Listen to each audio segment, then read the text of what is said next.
आज के इस मज़ेदार फ्रूट केक के लिए ना ही हमें बटर पेपर ज़रूरत पड़ेगा, ना ही हम इस्तेमाल करेंगे एग बीटर का, ना इसे ओवन में बेक करेंगे और केक के लिए मोल्ड तो बिल्कुल भी नहीं चाहिए होंगे। बिस्मिल्लाहिर्रहमानिर्रहीम, अस्सलाम वालेकुम। खुश रहें, आबाद रहें, जहाँ भी रहें, हैप्पी रहें और हेल्दी रहें। तो मैं हूँ फ़ाइज़ा और वेलकम करती हूँ आपको चटपटे पकवान में। 1 कप मैदे से 3 मज़ेदार से फ्रूट केक बनाकर तैयार करेंगे। केक बनाना इतना आसान कर दिया है मैंने कि बच्चे भी इसे मिनटों में तैयार कर लेंगे।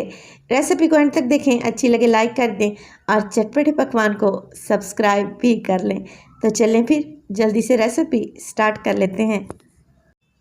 तो मज़ेदार सा T time special fruit cake बनाने के लिए सबसे पहले तो लूँगी मैं 2 अदद अंडे। अंडे रूम टेम्परेचर पे होने चाहिए और ताज़ा अंडों का आप इस्तेमाल करें, क्योंकि आजकल गर्मियां हैं, अंडे गंदे भी निकल आते हैं, तो देख कर लें। यहाँ पर अंडे मैंने तोड़ कर डाल दिए हैं एक बाउल में और अच्छे तरीके से अंडों को फेंट लूँगी 2 से 3 मिनट के लिए, या इतना कि ये अच्छे झागदार हो जाएं। देखिए, अंडों को फेंटने के लिए मैंने एग बीटर का इस्तेमाल नहीं किया। अंडे फेंटने वाला विस्क तो हर घर में मौजूद रहता है, उसके इस्तेमाल से अंडों को फेंट लें। अब अंडे फेंट लिए हैं तो 4 टेबलस्पून इसमें डालेंगे पिसी हुई चीनी। दानेदार चीनी को मैंने मिक्सी जार में डालकर पीस लिया था और 4 टेबलस्पून भर के डाल दें। इसमें शामिल करें ऑयल 1/4 कप या 5 टेबलस्पून। नॉर्मल ऑयल है जिससे हम रोज़मर्रा में कुकिंग करते हैं। एक दफ़ा दोबारा से अंडे, चीनी और ऑयल को आप लोगों ने इतना अच्छे से फेंट लेना है कि ये बैटर थिक होने लगे। जैसे जैसे आप फेंटते जाएंगे ये बैटर गाढ़ा होता जाएगा। चलें जी, अब अंडों की स्मेल को दूर करने के लिए और केक में एकदम बेकरी वाली खुशबू आए, मैं इसमें डालूँगी वैनिला एसेंस। हर जगह से इजीली मिल जाता है, 2 से 3 ड्रॉप शामिल कर दें। अगर ये नहीं आप लोगों के पास तो आप हरी इलायची को बिल्कुल पाउडर बना लें और 1 से 2 चुटकी वो भी शामिल कर सकते हैं। 1 कप मैदा ले लिया है मैंने, जिसे एक छलनी में डाल दिया है।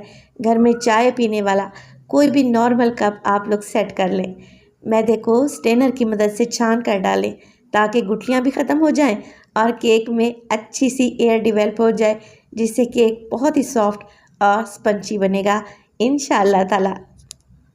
अब देखिए, मैदे को छान लेने के बाद केक को फुलाने के लिए हम इसमें डालेंगे बेकिंग पाउडर। ये मीठा सोडा नहीं है, बेकिंग पाउडर का इस्तेमाल करूँगी। तकरीबन ½ टीस्पून शामिल कर दें और सब चीज़ों को अच्छे तरीके से मिक्स करें। अब मिक्स आप लोगों ने कैसे करना है, आप लोगों ने विस्क को राउंड घुमाना है, यानी कि गोलाई में। जैसे जैसे गोलाई में घुमाते जाएंगे मैदा इसमें इकट्ठा होकर मिक्स होना शुरू हो जाएगा। हाथ ज़रा हल्का ही रखेंगे तभी हमारा केक बहुत ही सॉफ्ट बनेगा। चलें जी, सारा मैदा मिक्स हो गया, मगर ये अभी बैटर बहुत ही थिक है, तो मैं 1/4 कप इसमें डालूँगी दूध का। नॉर्मल टेम्परेचर का दूध है, ठंडा दूध आप लोगों ने हरगिज़ शामिल नहीं करना, वरना केक नहीं फूलेगा। 1/4 कप या फिर 4 से 5 टेबलस्पून दूध डालें और अच्छे तरीके से मिक्स कर लें। अब आप केक की कंसिस्टेंसी को चेक करें, रिबन की तरह नीचे गिरना चाहिए। चलें जी, इसे एक साइड पे रख देंगे और टूटी फ्रूटी केक बना रहे हैं तो टूटी फ्रूटी हमें ज़रूरत पड़ेगी ½ कप। रेड और ग्रीन दोनों ले ली हैं मैंने और 2 टेबलस्पून इसमें मैं किशमिश यानी कि रेजन्स का भी इस्तेमाल करूँगी। इसमें डालूँगी मैं 1 टेबलस्पून मैदा, क्योंकि टूटी फ्रूटी नीचे जाकर बैठ जाती है। मैदा डालने से और टूटी फ्रूटी को मैदे से कोट करने से ऐसा नहीं होगा, बल्कि ये इवनली केक में हर जगह मैदे की अच्छी सी कोटिंग हो जाए, आप टूटी फ्रूटी को डाल दें केक के बैटर में और हल्के हाथ से मिक्स कर लें। है ना आसान सी रेसिपी, कोई भी इसे आसानी से फॉलो करके बना सकता है। अच्छे से मिक्सिंग कर लेने के बाद अब बारी आती है केक के मोल्ड की। तो हर किसी के पास तो केक के मोल्ड नहीं होते, मैंने ले ली हैं यहाँ पर स्टील की कटोरियाँ, जो कि तकरीबन हर घर में मौजूद ही रहती हैं। अगर आपके पास केक वाला मोल्ड है तो आप उसका भी इस्तेमाल कर सकते हैं। अब देखें, बटर पेपर भी नहीं है मेरे पास, तो मैं क्या करूँगी, ऑयल की मदद से कटोरियों को ग्रीस कर लूँगी। ग्रीस करने के बाद मैं इसमें डालूँगी ½ टेबलस्पून मैदा और कटोरियों में मैदे को अच्छे तरीके से फैला देंगे कुछ इस तरीके से। तो जितना मैदा कटोरी पर लगना होगा लग जाएगा, बाकी का मैदा आप लोग झाड़ लें और सारी कटोरियों को ऐसे ही रेडी कर लें। इससे क्या होगा, केक इजीली बाहर निकल आएगा, नीचे नहीं चिपकेगा। अब बैटर जो हमने बना कर रखा हुआ था तीनों कटोरियों में इक्वल डालें और इसके ऊपर गार्निश करें हल्की सी टूटी फ्रूटी। अब हम इसे ओवन में भी बेक नहीं करेंगे, तो यहाँ पर एक पुरानी कढ़ाई ले ली है मैंने और उसके ऊपर रखा है एक स्टैंड। आपको स्टील की प्लेट भी ले सकते हैं। तो मैंने यहाँ पर कढ़ाई को प्री हीट किया था 5 मिनट के लिए बिल्कुल लो फ्लेम पे। जैसे ये गर्म हुई मैंने केक लगा दिए हैं इस पर।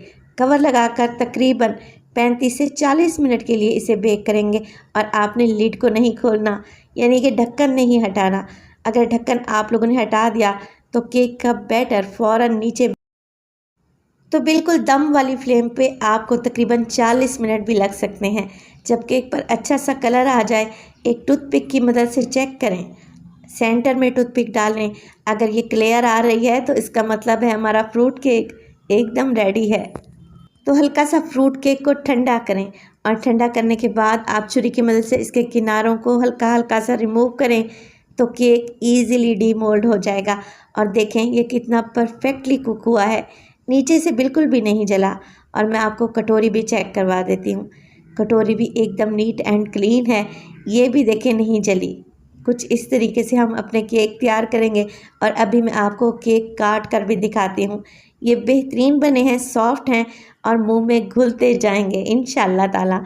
बहुत ही आसान सी रेसिपी है जिसे आप बनाकर बच्चों के लंच बॉक्स में दे सकते हैं या फिर शाम की चाय के लिए सर्व कर सकते हैं। रेसिपी बनाएं और अपना फीडबैक दें कि आपको मेरी रेसिपीज़ कैसी लग रही हैं। रेसिपी अच्छी लगे लाइक कर दें, चटपटे पकवान को सब्सक्राइब कर लें और अपने फैमिली और फ्रेंड्स में भी शेयर किया करें। अपना बहुत सारा ख्याल रखिएगा, फ़ाइज़ा को अपनी दुआओं में याद रखिएगा। मुझे दीजिए इजाज़त, टिल देन अल्लाह निगहबान।